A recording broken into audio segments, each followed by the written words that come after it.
여러분 안녕하십니까? 복음반에 오신 것을 환영합니다. 지난 시간에 이어 두 번째 시간을 갖도록 하겠습니다. 이번 복음반은 신앙서적 하나님을 어떻게 믿어야 할까요? 라는 책을 중심으로 말씀을 전하려고 합니다. 여러분, 하나님을 어떻게 믿어야 할까요? 지난 시간에 창세기 1장에 나오는 첫째 날 빛이 있으라 하심에 빛이 있었고 그 빛이 하나님 보시기에 좋았더라는 말씀으로 지난 시간을 마무리했는데요. 여러분, 하나님께서 인생에게 사람에게 가장 원하시는 것이 있다면 사람들의 마음에 어둠을 제하는 것이고 그 어둠은 바로 죄라는 것입니다. 창세기 1장의 첫째 날에는 땅이 혼돈하고 공허하고 흑암의 깊음 위에 있는 그 땅에 하나님의 빛이 임하는 것으로 시작이 됩니다. 여러분, 땅은 인간의 마음을 이야기하고 있고 빛은 바로 예수 그리스도를 말씀하고 계십니다. 여기 놀라운 말씀이 하나 있죠. 여러분, 요한복음 1장을 제가 한번 찾아서 보겠습니다. 여러분도 한번 찾아서 보시기를 바랍니다. 요한복음 1장 9절 8절부터 제가 읽겠습니다. 그는 이 빛이 아니요 이 빛에 대하여 증거하러 온 자라. 참빛 곧 세상에 와서 각 사람에게 비치는 빛이 있었나니. 여러분, 여기 각 사람의 마음에 비추는 빛, 저는 이 말씀을 보면서 굉장히 제 마음에 한번 이제 은혜를 입은 적이 있었는데요. 각 사람 마음에 비추는, 각 사람에게 빛이 있다는 거예요. 여러분, 내가 보는 빛들은 빛은 저 태양빛이든 달빛이든 별빛이든 아니면 전기로 된 그 빛이든 전등이든 이런 것은 전부 사물을 비추는 빛입니다. 그런데 각 사람에게 비추는 빛이 있다는 거죠. 다시 말하면 사람의 마음에 빛을 비춰서 그 마음의 어둠을 몰아내는 참빛. 여러분, 참이라고 그러죠. 여기 참빛, 그 세상에 와서 각 사람에게 비치는 빛이 있었습니다. 여러분, 요한복음 8장에 가늠한 여인이 예수님 앞에 끌려왔을 때 서기관과 바리새인들, 거기 모인 많은 사람들이 돌을 들어서 그 간음증에 잡힌 여자를 돌려 치려고 했습니다.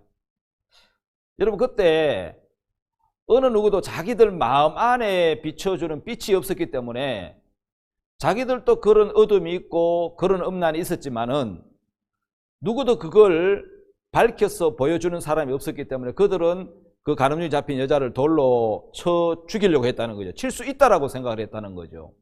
예수님 말씀의 빛이 와서 죄 없는 자가 먼저 돌로 치라고 했을 때 누가 쳤습니까? 아무도 돌로 칠 수 있는 사람이 없었다는 것입니다. 여러분, 예수님은 빛이십니다. 우리 마음을 비추는 빛이신데 그 마음의 빛을 비췄을 때에 그 안에 있는 모든 사람들이, 그 앞에 있는 모든 사람들이 다 돌을 놓았습니다. 왜냐하면 자기 마음을 밝히 보니까 자기 속에도 음란이 들어있고 음탕이 들어있고 다 들어있는 것이죠. 여러분, 3절에 빛이 있으라스에 빛이 있었고 하는 그 빛은 모든 흑암을 밝혀주는, 어둠을 물러가게 하는 빛이지요. 여러분, 빛이 왔는데 어둠이 물러가지 않는 그런 빛이 있고 그런 어둠이 있습니까? 여러분, 빛이 오면 반드시 어둠을 몰아내고 그 어둠이 물러가게 되어 있다는 거죠. 여러분, 그래서 창세기 1장 3절에 생겨난 그 빛이 바로 예수 그리스도라는 거죠. 여러분, 사람들은 창세기 1장에 빛을 태양빛으로 오인하는 경우가 허다한데 태양빛은 넷째 날에 만들어졌고 3절에 나오는 빛은 바로 요한복음 1장 9절에 말씀하고 있는 각 사람에게 비치는 참빛인 예수 그리스도를 말씀하고 있다는 것이죠. 여러분, 빛이 임하면 마음에 있는 모든 어둠, 절망, 고통, 또 정죄, 이것이 다 물러가 버린다는 거죠. 그 세계를 하나님이 보여주신 것이고 그 하나님의 세계를 보여주신 분이 바로 예수님이시라는 겁니다. 예수님은 바로 그 참빛이신 거죠. 여러분, 예수님의 빛이 각 사람들의 마음에 비치게 될 때 인간의 마음에 있는 슬픔이나 여러분 고독, 괴로움, 어둠, 정죄 이런 것들이 다 물러간다는 것이죠. 다시 말하면 모든 어둠, 고통, 절망을 빛으로 이기게 하셔서 놀라운 세계를 맛볼 수 있게 하시는 분이 바로 예수 그리스도시라는 것입니다. 여러분 고린도후서 4장 6절에 보면 구체적으로 그 말씀을 설명했죠. 어두운 데서 빛이 비치리라 하시던 그 하나님께서 예수 그리스도의 얼굴에 있는 하나님의 영광을 아는 빛을 우리 마음에 비추셨느니라, 이렇게 기록되어 있죠. 자, 여러분 예수 그리스도의 얼굴에 있는 하나님의 영광을 아는 빛을 우리 마음에 비췄다고 말씀하고 있잖아요. 예, 예수님의 빛이 임하면 사방으로 우겨삼을 당해도 쌓이지 아니하고, 답답한 일을 만나도 당해도 낙심하지 않고, 여러분 핍박을 받아도 버림받지 않고, 또 거꾸로 뜨림을 당해도 망하지 않게 된다는 것이죠. 그래서 여러분 요한복음 1장 4절에서 5절부터 이렇게 또 한번 읽어보겠습니다. 4절에서 5절. 그 안에 생명이 있었으니 이 생명은 사람들의 빛이라. 빛이 어둠에 빛이 되 어둠이 깨닫지 못하더라. 몇몇의 여러분 깨닫지 못하더라 하는 말은 이기지 못하더라 라는 말씀으로 되어져 있습니다.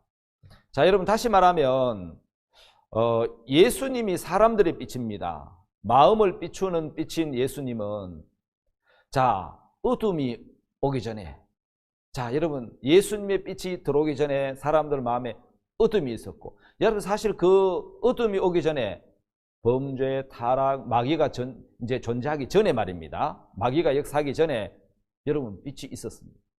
근데 어둠이 뭐 하십니까? 깨닫지 못했겠죠.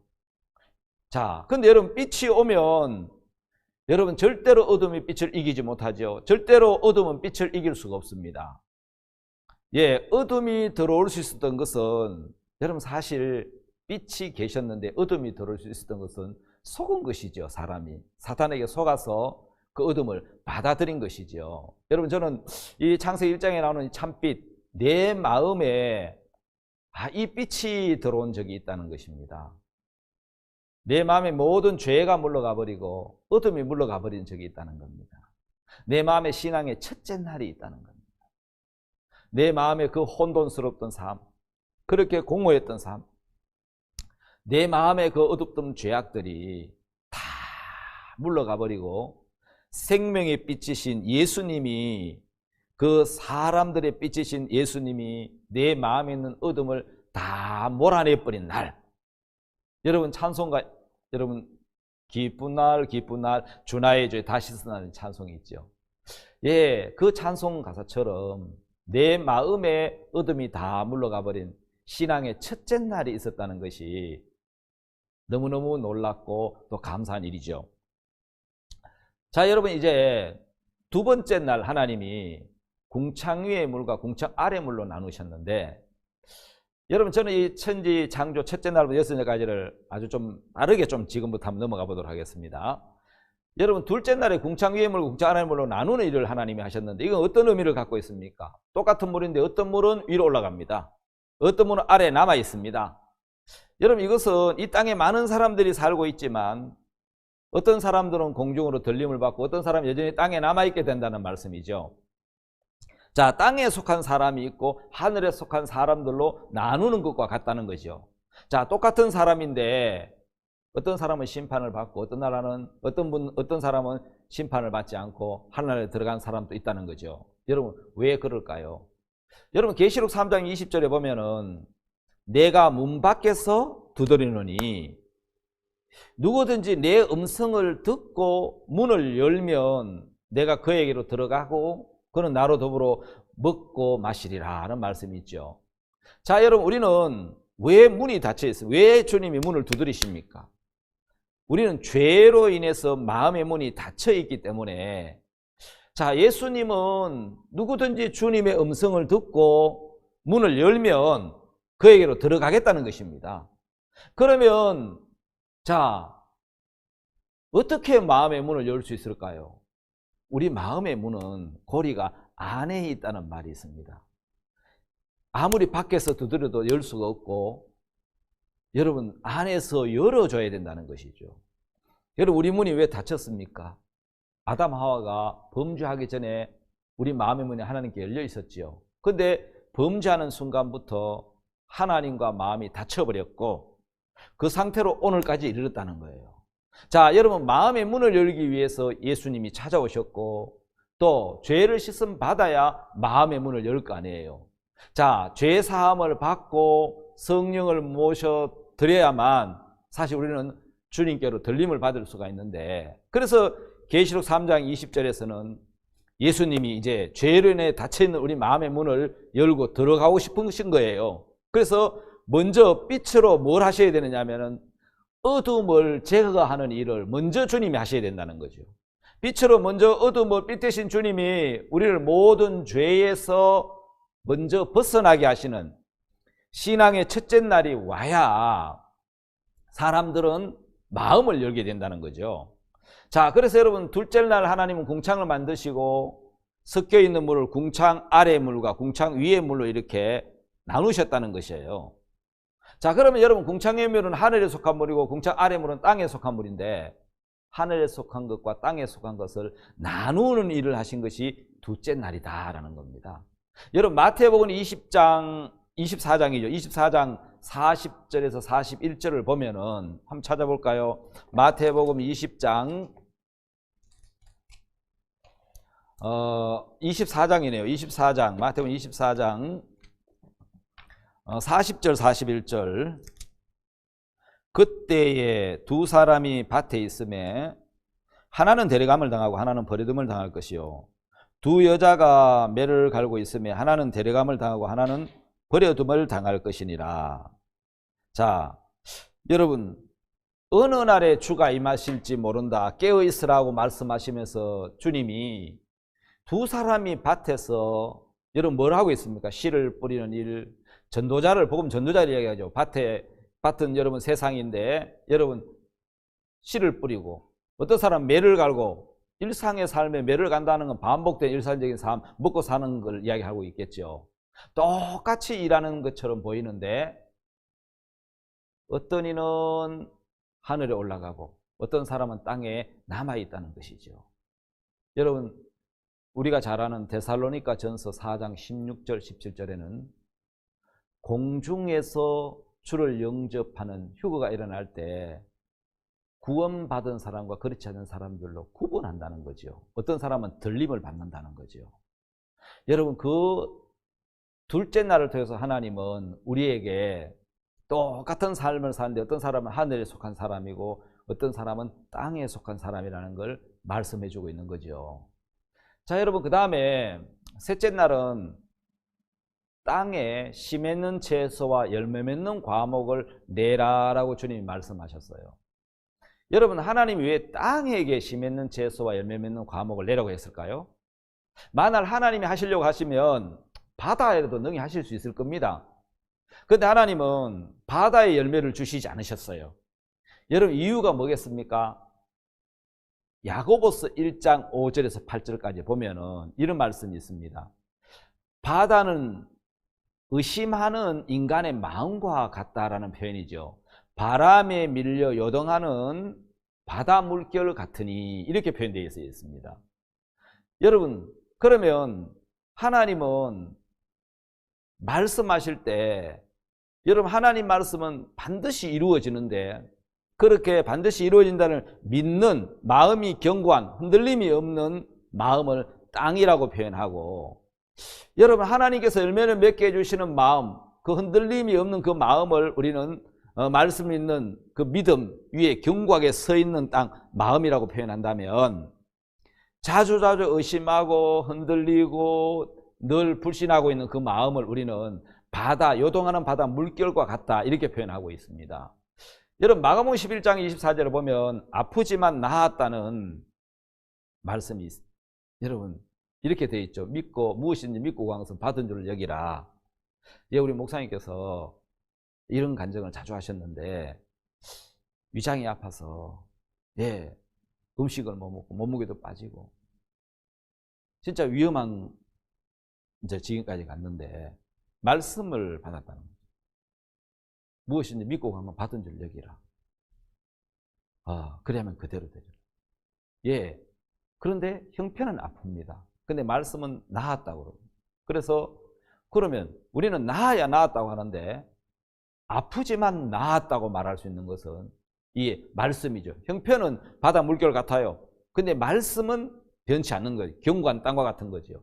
하나님은 변치 않는 하나님 말씀을 마음에 믿을 때 그 마음에 아름다운 꽃과 귀한 열매들을 맺게 하신다는 거죠.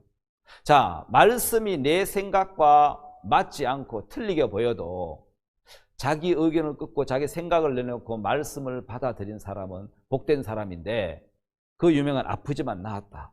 예, 형편 말고 말씀을 믿었는데 그 위장이 깨끗해졌다는 거예요. 자, 여러분, 오늘 우리는 이 놀라운 말씀 안에 있습니다.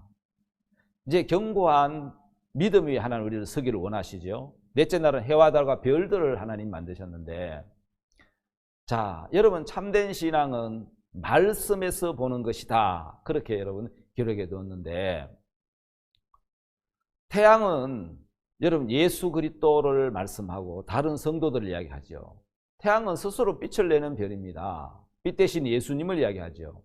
달은 태양빛을 받을 때 빛을 낼 수 있는 그리스도인을 말씀하고 있죠. 빛을 받아서 반사하는, 빛을 내는 반사체지요.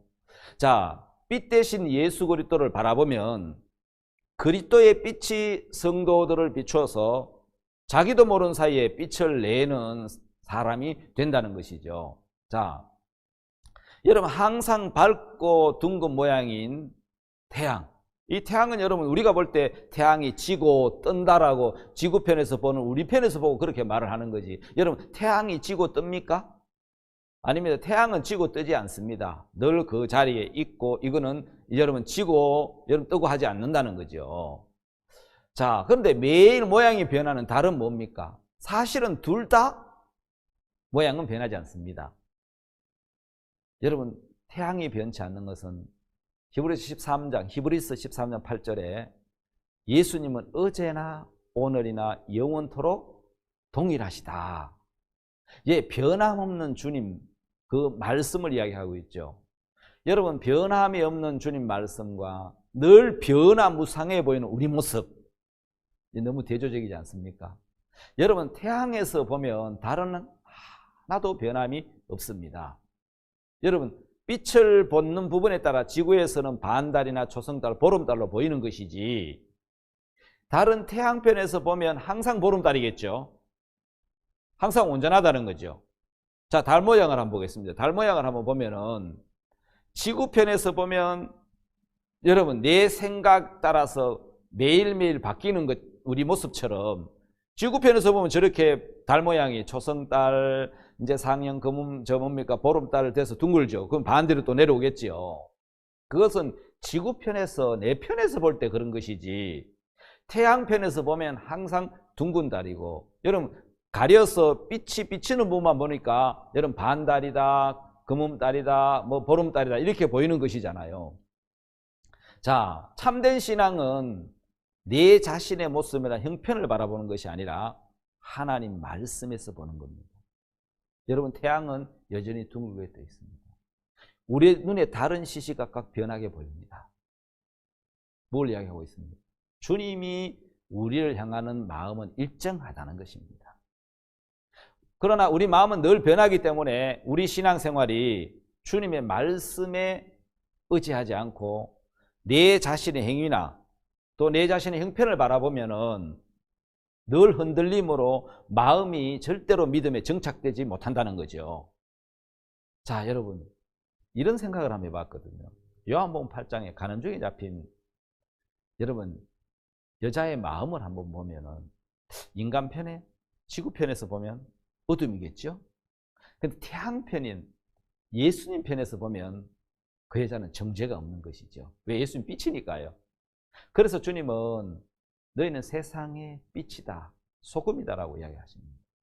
빛과 소금이 되려고 노력해야 되는 것이 아니라 주의 빛이 임하면 우리는 그 빛이 되고 빛된 삶을 살게 된다는 말씀이죠. 자, 여러분, 이제 다섯째 날에는 새와 물고기를 만드셨습니다. 여러분, 새나 물고기는 다 여러분 거듭난 성도들을 의미하죠. 자, 첫째 날부터 쫙 이렇게 일곱째 날까지 가는 것은 우리 신앙의 출발부터 삶까지 영원한 세계까지를 그려놓은 아주 이제 중요한 주님의 마음을 다 표현해 놓은 것이죠. 자, 공중의 새는 구속함을 받은 성도를 이야기하고 있습니다. 자, 하늘에 속한 새는 몇 번 태어나죠? 2번 태어납니다. 자, 음이 새에서 알로 한번 태어나고 또 그 알에서 다시 뭘로 태어납니까? 새끼로 태어난다는 거죠. 여러분, 장구벌레가 모기가 되고 구더기가 파리가 되고 물벌레가 잠자래가 되고 군뱅이가 매미가 되는 것은 여러분 다 거듭나는 것의 이치죠. 여러분, 땅에 속한 죄인인 인간이 거듭나서 하늘에 속한 자가 돼야 되는데, 다시 말하면 거듭나서 다시 태어나서 하늘에 속한 의인이 되는 걸 이야기하고 있는 거죠. 여러분, 여기에 5라는 숫자가 전부 은혜의 숫자잖아요. 성경에는 숫자에는 담긴 영적인 의미가 있습니다. 3은 삼위일체 하나님 숫자, 4는 고난이죠. 40일 건축, 40일 광야 생활. 5는 은혜의 숫자죠. 베드스다 연못가의 행각 5. 6은 육신, 인간을 이야기하겠죠. 돌항아리 6개. 7은 완전수, 안식일. 여러분, 거듭나서 하나님의 자녀가 되는 것이 여러분 우리의 어떤 열심이나 수고나 노력이나 이걸로 되는 게 아니고 예수님의 보혈, 은혜로 된다는 걸 가르쳐 주기 위해서, 깨우쳐 주기 위해서 공중에 나는 새를 하나님이 5째 날, 은혜의 숫자 5째 날 만드셨다는 거죠.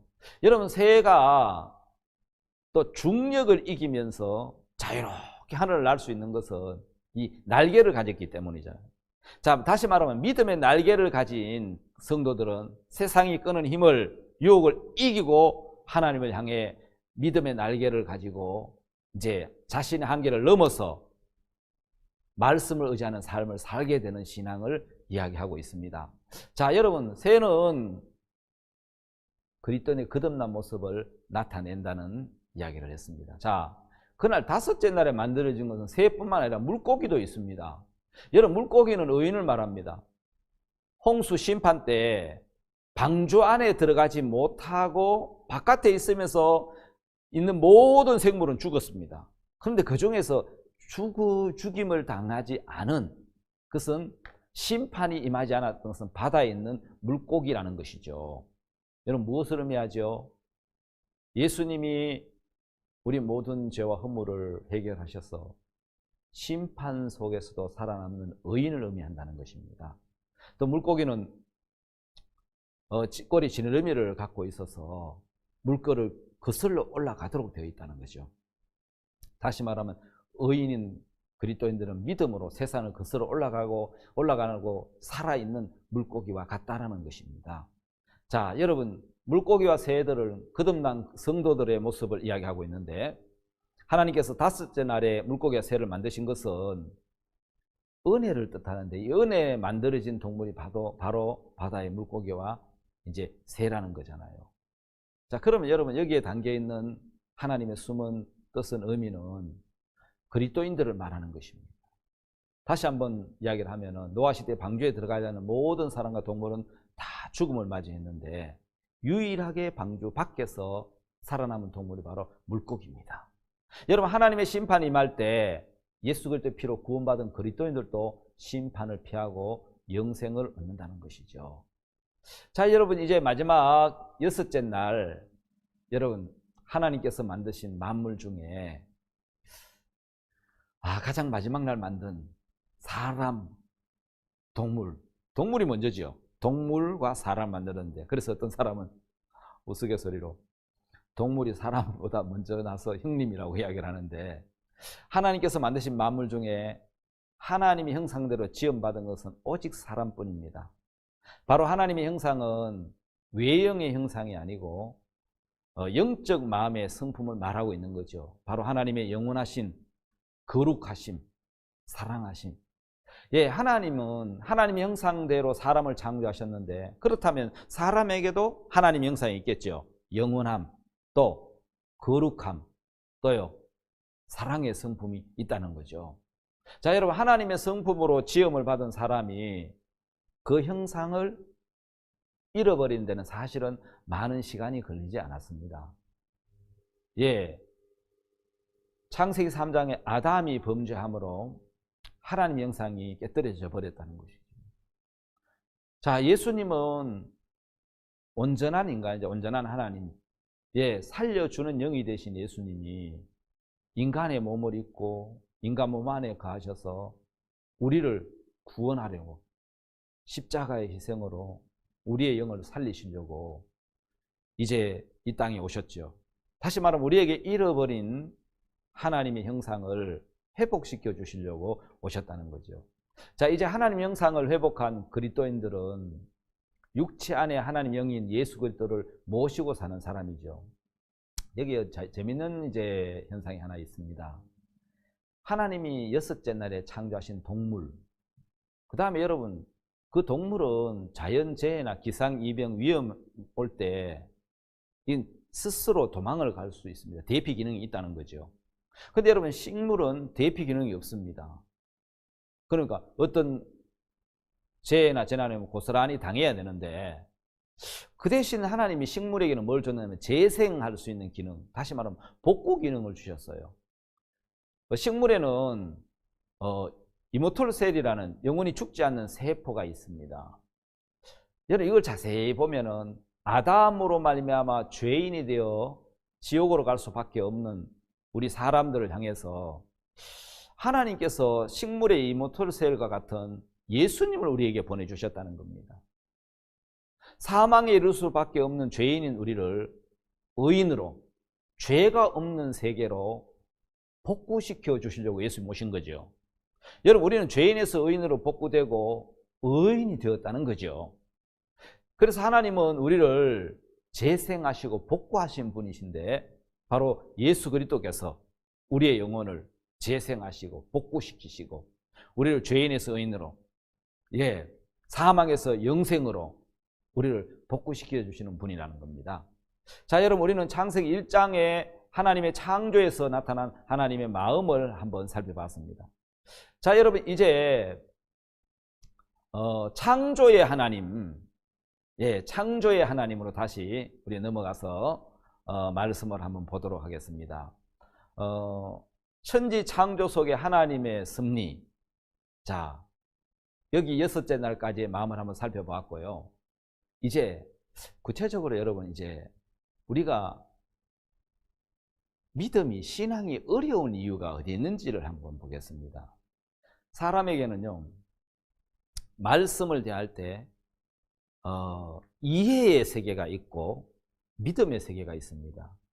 대부분 사람들이 어떤 지식이나 경험 또는 감각을 통해서 하나님 말씀이 이해가 돼서 받아들이려고 합니다.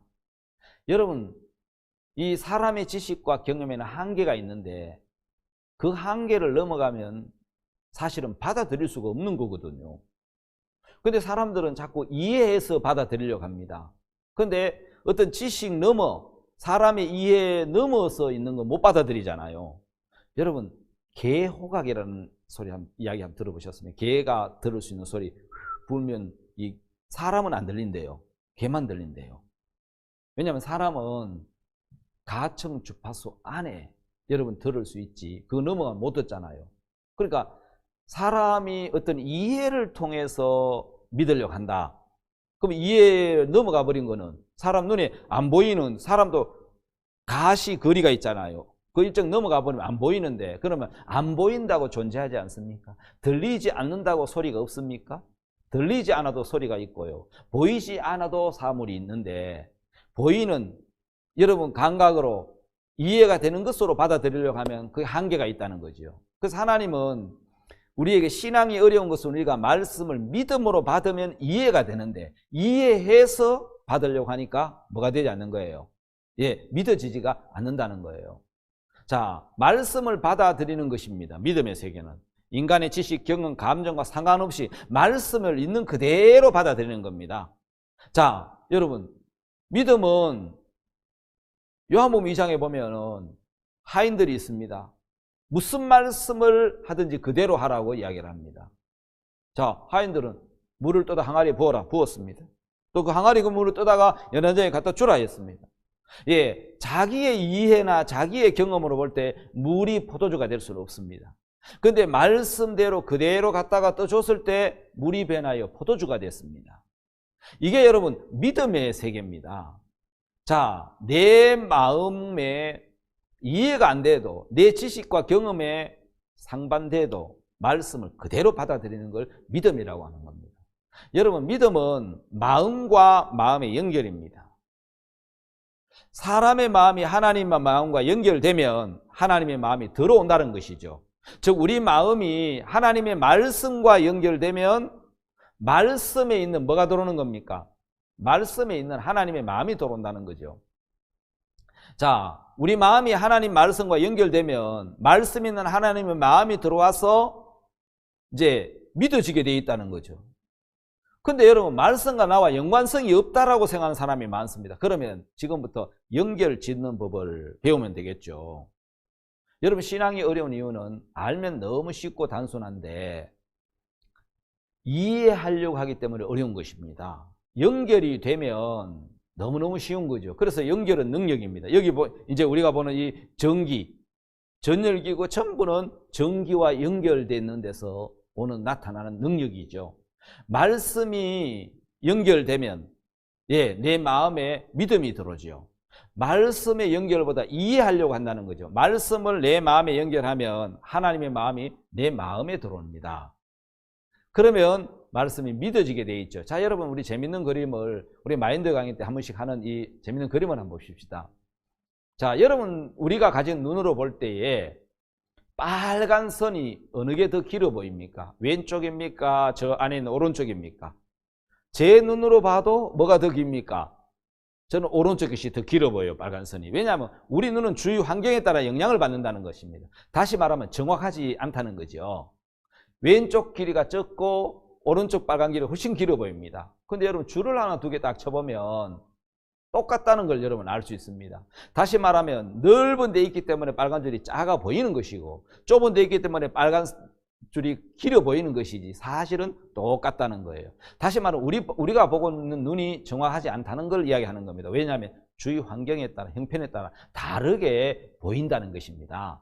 자, 그래서 여러분 신앙은 어려운 것이 아니고 전구에 전선이 연결되고 그 전선이 발전기와 연결되면 전구에 불이 들어오듯이 모든 전열기구가 그렇듯이 여러분 수도꼭지에 물이 나오려면 수도꼭지만 있어야 되는 게 아니잖아요. 수도관과 연결되고 수도관이 물탱크나 또 배수지와 저수 연결이 되면 정수장과 연결되면 물이 나온다는 거죠. 그래서 아주 편리하게 우리가 사용할 수 있다는 것입니다. 여러분 다시 말하면 하나님의 말씀과 여러분 마음이 합해지고 연결되면 하나님의 마음이 들어오는 겁니다. 그래서 여러분 이세 아들 다윗을 만나니 내 마음에 합한 자라고 그랬습니다. 여러분 성전을 짓고자 하는 하나님의 마음, 그 마음이 그대로 받아들였던 다윗, 방주를 짓고 싶어하는 하나님의 마음을 그대로 받아들였던 노아, 다 여러분 마음에 연결이 있습니다. 그 연결로 믿음을 가졌던 사람들이죠. 자, 오늘 여러분 하나님을 믿는 것이 어려운 게 아니고 말씀과 내 마음을 뭐 하면 된다 그랬습니까? 연결시키면 됩니다. 연결시키면 하나가 되고 하나님의 능력이 들어오는 것입니다. 자, 그럼 여러분 여기 아주 재밌는 이야기가 있습니다. 난 암이라고 생각했는데 의사가 뭐라고 이야기를 했습니까? 감기라고 했다.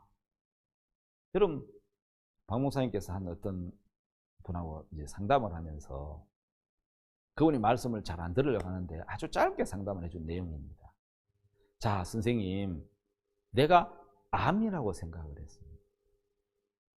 그런데 병원에 가보니까 그 독감이다, 감기지, 의사가 암이 아니다 하면 선생님은 암이라고 우기겠습니까? 감기라고 믿겠습니까? 아이고 감기지, 의사가 말하는데 내보다 더 나은 전문가 의사가 감기라면 감기죠. 예, 맞습니다. 믿음은 바로 그렇게 단순한 것입니다. 자, 선생님 한번 생각을 해보십시오. 난 죄를 지었기 때문에 내가 이제까지 죄인이라고 생각을 했다. 그런데 하나님이 의인이라고 합니다. 그러면 의인입니까? 죄인입니까? 여러분 한번 생각해요. 죄인입니까? 의인입니까? 나는 죄를 지었기 때문에 늘 죄인이라고 생각하고 죄를 또 짓고 지었기 때문에 죄인이라고 생각했는데 그 죄를 씻으신 예수님이 하나님이 우리 보고 의인이라고 하시면 죄인입니까? 의인입니까? 예, 여러분 한번 받아들여 보세요. 이건 이해가 아니고 믿음으로 받아들이는 겁니다. 하나님 말씀이 의인이라면 우리보다 훨씬 전문가인 의사가 그 암 아니다 하면 암 아닌 것처럼 그 의사하고 비교할 수 없는 영혼의 의사이신 예수님이 죄인 아니고 의인이다 하면 죄인입니까? 의인입니까? 여러분 의인인 것이잖아요. 그래서 이해가 아닌 믿음으로 받아들이는 것이라는 거죠. 여러분 성경에 보면 참 놀라운 것은 여기 뭐가 있느냐면요. 성경은 예수님을 보고 하라고 하신 것이지 우리 보고 하라고 하신 것이 아니라는 것이죠. 왜냐하면 인간 안 된다는 뜻이잖아요. 요한복음 5장에 보면 베스트 연못가에 다 자기가 먼저 뛰어들려고 기다리고 있는데 거기에 예수님이 찾아오셨잖아요. 그리고 38년 된 병자를 찾아서 네가 낫고자 하느냐? 예, 내가 뛰어들려가 다 먼저 들어. 네 자리를 들고 일어나 걸어가라고 말씀하셨어요. 예수님이 찾아오셔서 다른 사람은 다 자기가 하려고 하는데 자기가 할 수 없는 그 사람은 예수님이 하신 것을 받아들였다는 것입니다. 여러분 누가복음 19장 10절에 보면 예수님이 세리 삭개오를 찾아오셨습니다. 여러분 인간이 하려고 하니까 구원도 안 되고 믿음도 어려운데 예수님이 찾아오셔서 삭개오를 구원하시니까 너무너무 쉽잖아요. 여러분 성경은 인간이 무엇을 하는 것이 아니고 하나님이 예수님을 보내서 우리를 위해서 하신 것을 말씀하고 있는 것입니다. 자, 이제 창조의 하나님, 여러분 우리 이번 단원에 이제 그 말씀을 하고 있는데요. 이제 하나님의 창조에 대한 부분들을 조금씩 한번 더 살펴보고 우리가 지나가도록 하겠습니다. 이탈리아의 천문학자 갈릴레오 갈릴레이 여러분 우리 잘 알죠? 그래도 지구는 뭐 한다고? 돈다 했던 그 유명한 천문학자인데 그가 이야기하기를 하나님은 우리에게 두 권의 책을 주셨다. 한 권은 자연이라는 책이고 다른 한 권은 성경이다 라고 말을 했습니다. 자 여러분 자연은 이 우주는 하나님의 솜씨를 자랑해 놓은 것이죠. 하나님의 솜씨를 다 펼쳐 놓은 것이고 여러분 성경은 우리에게 그리스도의 구원을 주는 영생을 주는 놀라운 책이죠. 자 여러분 성경에서 욥기 12장이죠. 7절에서 8절까지 보면 이런 말씀이 있습니다. 여러분 한번 찾아볼래요? 예, 욥기 한번 찾아보십시다. 성경이 있으니까 얼마나 좋습니까? 언제든지 찾으면 말씀이 나오니까요. 욥기 12장 7절에서 8절까지 한번 찾아봅시다.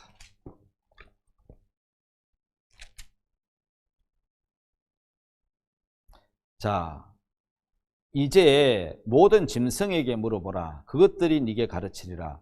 공중의 새에게 물어보라. 그것들이 또한 네게 구하리라. 땅에게 말하라. 네게 가르치리라. 바다의 고기도 네게 설명하리라. 이것들 중 어느 것이 여호와의 손이 이를 행하신 줄을 알지 못하랴. 자, 여러분 한번 보겠습니다. 하나님은 내가 만물들을 창조했다. 내가 만물을 창조한 창조주다. 그런데 사람들이 믿질 않는다는 거잖아요. 그래서 하나님 뭐라고 말씀하시는 겁니까? 한번 물어봐라.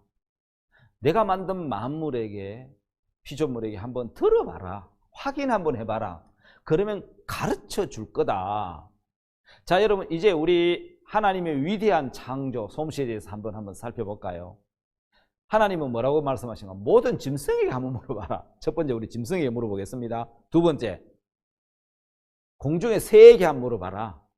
새한테 물어보겠습니다. 설명이 가르쳐준다는 거죠. 땅에게 한번 물어봐라. 가르쳐준다는 거죠. 바다의 고기한테도 물어봐라. 그러면 다 설명해 줄 거라는 거죠. 우리 몇몇 가지만 보겠습니다. 자, 짐승에게 물어보라 그랬는데, 여러분, 녹색 바다 거북이, 여러분 한번 들어보신 적 있습니까? 제가 이야기를 보면서, 야, 이 녹색 바다 거북이는 내비게이션보다 더 정확한 정보를 가지고 있어요. 예, 브라질, 동해안이라 그러죠. 동해안에서 대서양 한가운데는 아선시온 섬이라 그러죠. 섬.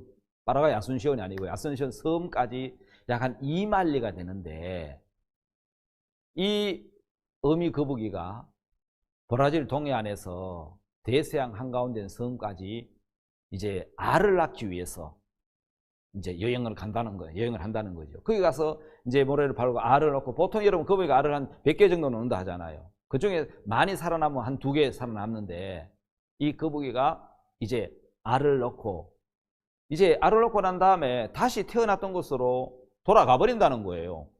거기까지 가는 정보, 여러분 비행기보다 훨씬 더 정확한, 내비게이션보다 더 정확한 정보를 가지고 거기까지 갔다가 날아간 게 아니죠. 물속을 헤엄쳐 갔다가 다시 돌아온다는 거예요. 알을 넣고 돌아와 버린다는 거예요. 근데 너무 신기한 것은 그 깨어난 알이 살아남은 거북이가 다시 어미를 찾아가는데, 이거 여러분 어떻게 찾아갑니까? 근데 정확하게 찾아간다는, 어미를 찾아간다는 거예요. 어떻게 아느냐? 그 거북이에게 이제 그 GPS를 달아놓는 거죠. 그 등에다가. 그러면 이게 정확하게 찾아가서 엄마를 찾아간다는 거죠. 엄마 찾아 2마일리를 가는 거죠. 그 다음에 다시 어미 거북이가 되면 다시 태어났던 곳으로 다시 온다는, 산란하기 위해서, 알을 낳기 위해서 정확하게 온다는 거예요. 내비게이션보다 훨씬 뛰어난 정보를 가지고 있다는 거예요. 누가 만들었습니까? 누가 그런 녹색 바다 거북이에게 이런 정보를 줍니까? 여러분, 이거는 사람이 하는 일이 아니잖아요.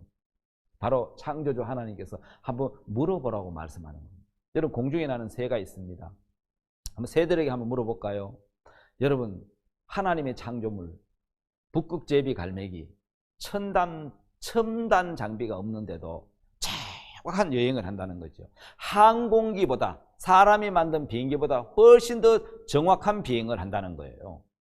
1년에 지구를 2바퀴 78,000km를 비행하고 다시 그 코스로 돌아오는데, 첨단 장비를 갖춘 비행기보다 훨씬 더 정확한 비행을 이 새가 한다는 것이죠. 여러분, 이게 사람이 만든, 여러분, 그 비행기를 보면은 그냥 움직일 수 없잖아요. 비행기는 어떻게 해야 됩니까? 훈련된 조종사도 있어야 되고, 첨단 과학 장비가 있어야 되고, 관제탑도 있어야 되고, 그런 지시를 받아갖고 사람들이 움직이잖아요. 비행기가 움직이잖아요. 자동차도 마찬가지죠. 지도나 도로 표지판이나 또 길거리 간판이나 뭐 사람들 물어서 찾아가는데, 여러분, 이 북극 제비 갈매기는 정확한 정보를 가지고, 이 첨단 장비가 없어도 비행기보다 더 정확하게 날아갔다가 날아온다는, 그것도 1년에 지구를 2바퀴나 돈다는 거예요. 이제 여러분, 물고기한테 물어보라 했으니까 물고기한테 한번 물어볼까요? 물고기에 뭘 물어볼까요? 물고기와 여러분 조성공학에 대해서 한번 들어본 적이 있는데요. 여러분, 여기 배가 세계 최대의 여객선 퀸메리호입니다. 근데 여러분, 배를 이제 건조하는 조성공학자들이 연구를 해보면서 깜짝 놀란 게 뭐냐면요, 가장 적합한 배의 비율 있죠. 조성공학자들이 굉장히 많은 연구를 한 결과로 가장 효율적이고 적합한 배가 유선형의 폭과 길이의 비율이 0.21에서 0.30 사이라는 겁니다. 그런데 여러분, 대부분 물고기를 보니까, 여러분, 물고기가 조성공학적으로 가장 적합한 비율인, 여러분, 폭 길이가 0.21에서 0.30 사이더라는 거지. 그런 몸구조로 되어져 있다는 거예요. 여러분, 이거 누가 만들었나요? 저 수많은 연구를 해서 만든 결과가 이미 우리 창조주 하나님이 저렇게 만들어 놓으셨다는 거예요. 저 물고기 얼마나 자유롭게 다니고 여행을 합니까? 여러분, 그래서 하나님은 물어봐라, 확인해봐라, 그렇게 말씀하고 있는 거죠. 여러분, 여기 창조의 신비를 하나 더 볼까요? 바로 눈이죠. 여러분, 겨울에 눈이 올 때 보면 우리는 그냥 눈이 온다고 생각하는데, 그 눈이 저 자동차 유리창에 딱 붙여서 살짝 녹을 때 그 반짝반짝하는 이제 그 눈 모양을 볼 수가 있어요. 그때는요. 이 눈은 35종류의 패턴을 가지고 있다고 이야기를 합니다. 그 눈 결정체는 35개의 패턴으로 사람의 지문처럼 하나도 같은 것이 없다는 거죠. 너무너무 아름다운 모양인데, 저 모양을 보면은 같은 것이 하나도 없는 것이 바로 하나님의 창조의 솜씨겠죠. 사람이 저렇게 만들려면 저렇게 만들 수 있겠습니까? 절대로 만들 수 없습니다. 그래서 성경은 우리에게 이렇게 말씀하고 있죠. 주께서 내 장부를 지으시며 나의 모태에서 나를 조직하셨나이다. 내가 주께 감사하오며 나를 지으심이 신묘막측하시니라. 주의 행사가 기이함을 내 영혼이 잘 아나이다. 시편 139편에 나오는 말씀입니다. 13절, 14절 말씀이죠. 여러분, 그게 신묘막측하십니다, 이렇게 기록되어 있는데, 여러분, 그 중에 하나만 보겠습니다. 뭐냐면요, 시편에 보면은 121편 4절에 여호와께서 이스라엘을 지키시는데, 이스라엘을 지키시는 자는 졸지도 아니하시고 주무시지도 아니하시리로다. 여호와께서 너를 지켜 모든 환난에서 명쾌하시며 또 네 영혼을 지키시리로다. 여러분, 저는 이 말씀을 잘 알고 있습니다. 졸지도 않고 주무시지도 않는다. 아마 여러분 이 말씀 들으면서 조는 사람도 있을 거고, 예, 그럴 건데, 혹시 주무신 사람 있습니까? 한번 여러분 졸지 마시고 한번 손을 올려서, 혹시 이 말씀 듣다가 졸린 사람은 손을 올려서 한번 박수도 팍 한번 쳐보고, 예? 또 한번 기지개도 한번 펴보고 한번 해보십시오. 자, 그런데 여러분, 여기 졸지도 않고 주무시지도 않는 주님이 계십니다.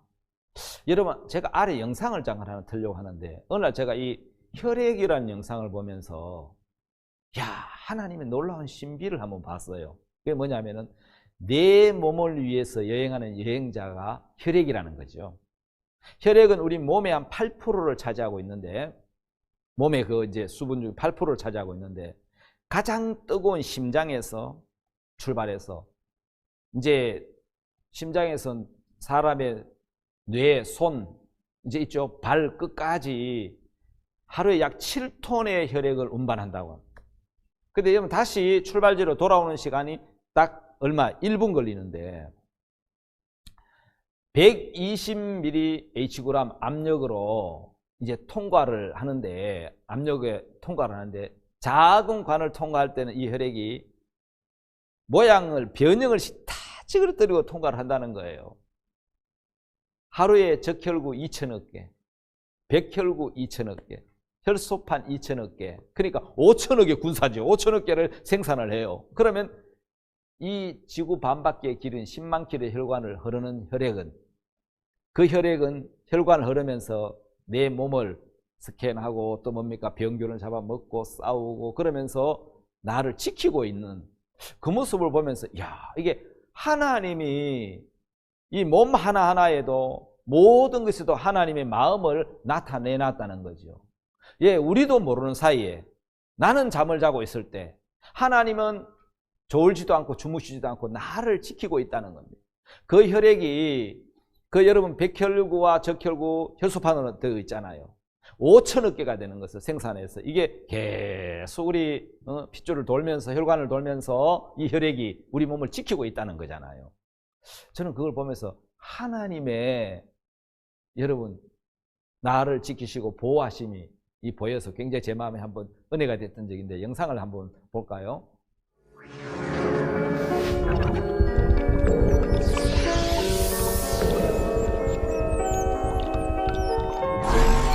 Once I hoped to seek the new and unknown. This planet's overrun. There's nothing left for you or for me.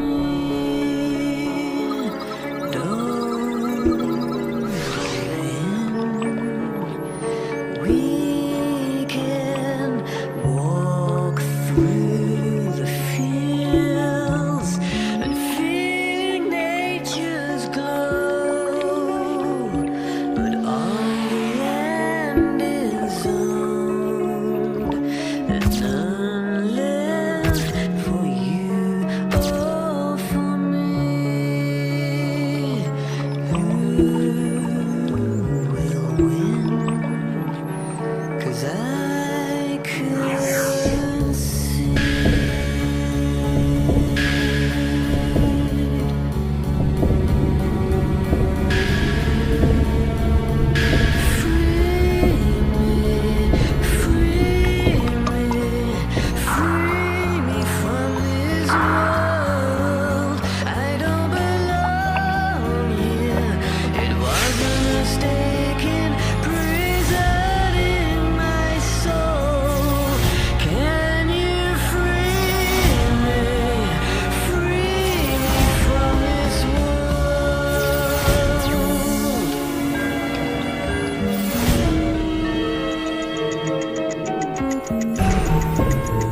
A world lush and blue, with rivers running wild.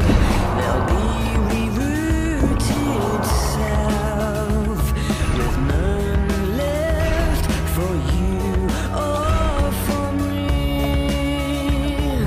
Don't give in and hear the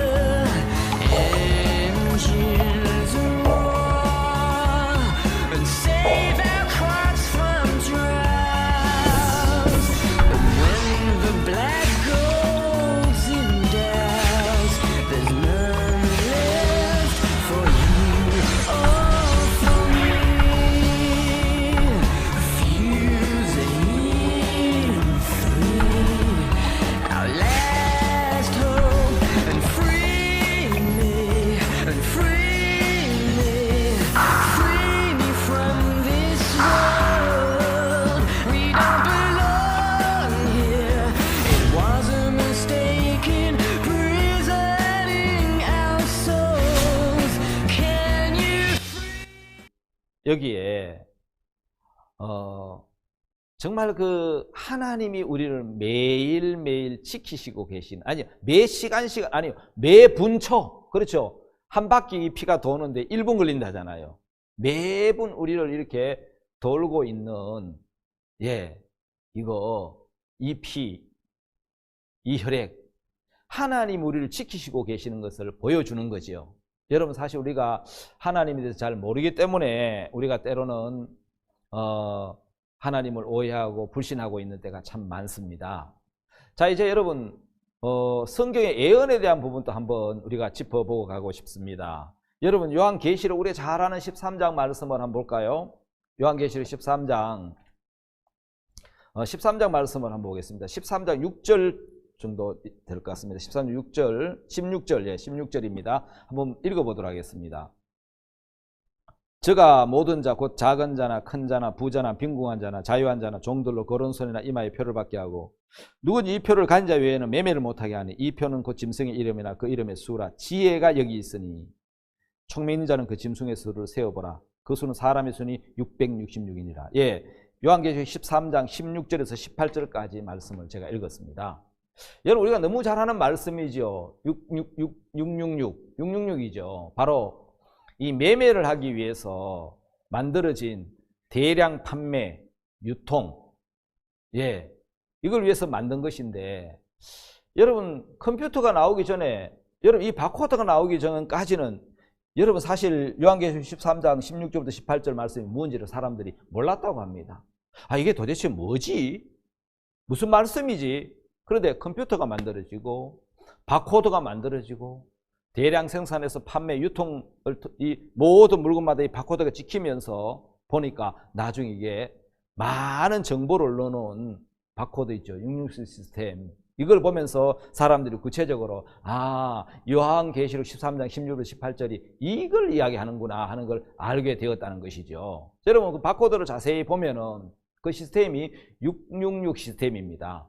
자, 여러분 제일 처음에 나오는 이 막대기 두 개로 그려진 저 바코드, 중간에 끝에 666 시스템이죠.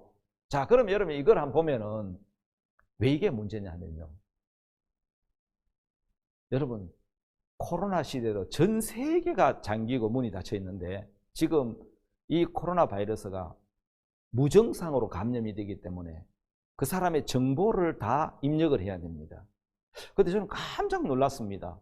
왜냐하면 이 666이 도대체 어떻게 사람들에게 구체적으로 매매를 못하게 하고 이게 몸에까지 들어오냐, 이 바코드, 이렇게 생각을 했는데, 아니 막 편리하기 때문에 사람들이 자꾸 편리를 따라가다 보니까 돈 대신에 카드 대신에 이게 몸에 받아지겠지, 이 생각을 했는데, 여러분 코로나 시대를 맞이하면서 사람들의 정보가 필요한 거예요. 어디로 이동했는지 이게 다 정확하게 파악되지 않는데, 이 바코드, 이 몸에 이 표가 들어오면은 여러분 어디든지 그 사람을 추적이 가능하잖아요. 어디든지 그 사람 정보를 확인할 수 있잖아요. 아, 이렇게 해서 들어오나, 이걸 안 받으면 매매도 못 하게 되고, 이거 표를 못 받으면 안 되어지잖아요. 자, 여러분 여기 한번 영상이 들어있는데 영상을 잠깐 한번 보겠습니다. 네, 여러분 안녕하십니까. 8월 12일 지구촌 리포트입니다. 네, 지갑 속에 넣어둔 주민등록증이나 신용카드 등이 없어졌을 때 몹시 당황스럽죠. 신상에 관한 모든 개인정보를 조그마한 칩에 입력해서 우리 몸에 집어넣으면 신분증을 갖고 다닐 필요가 없어지는데요. 실제로 미국에서는 신분증 칩을 몸속에 이식시키는 사람들이 늘고 있어서 논란이 되고 있습니다. 연보은 기자가 보도합니다.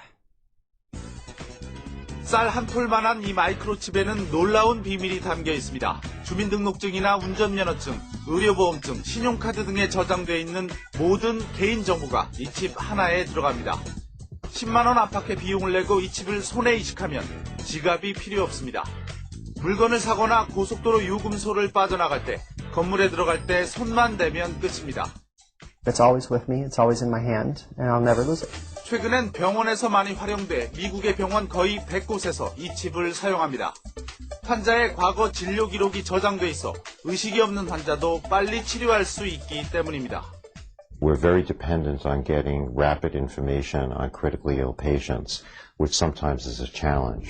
그러나 문제점도 적지 않습니다. 전자정보도둑이 판을 칠 수 있다는 겁니다.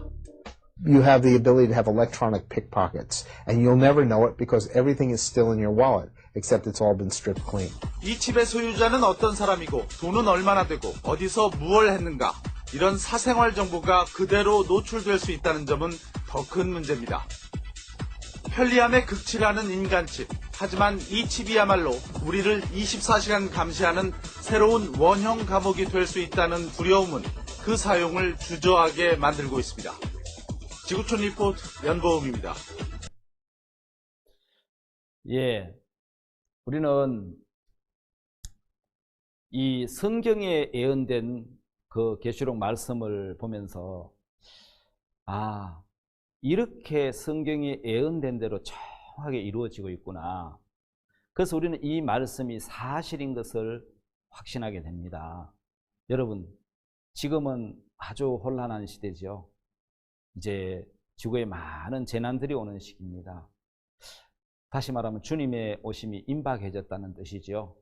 이제 주님 오심이 임박하면 우리가 무슨 일을 해야 되겠습니까? 바로 우리 영혼이 구원을 받고 주님 오심을 예비할 수 있는 그 삶이 우리에게 가장 지혜롭고 현명한 삶이라고 생각이 됩니다. 오늘 말씀은 여기까지 하겠습니다. 또 다음 시간에 이어서 계속 말씀하도록 하겠습니다. 여러분 들어주셔서 감사합니다. 안녕히 계십시오.